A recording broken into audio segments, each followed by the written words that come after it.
shocker is where you're going to get under when you get under on your test and when you're doing this. I'm going to check my steering box. Right there, it's properly mounted and secured. It's not damaged. It's not leaking. The hoses going to it are not torn or frayed, and they're not leaking. Sorry. Then I'm going to look at my steering linkage.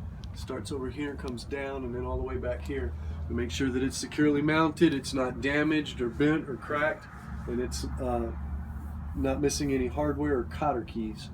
I'm going to come back here. Turn just a little bit where I can see better. All right, I got my spring mounts, both the forward and the rear spring mounts. They're properly mounted and secured. They're not damaged. They're not missing any hardware.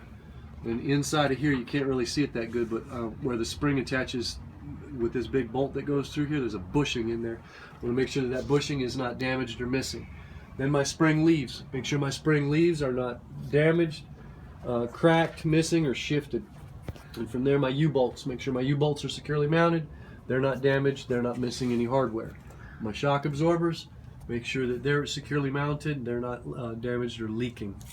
And then my brake lines. Make sure my brake lines are not damaged. They're not frayed or worn, or frayed or worn. They're not damaged, and they're not leaking.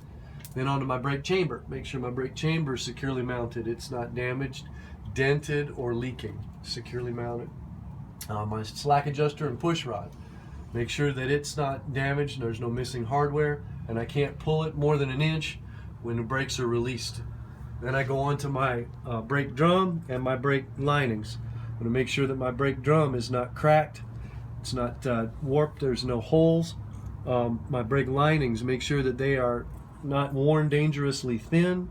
Make sure that they're not damaged or missing any hardware. And for both the linings and the drum, I want to make sure that they're both free of debris, oil, and grease. Go ahead and stop it for there.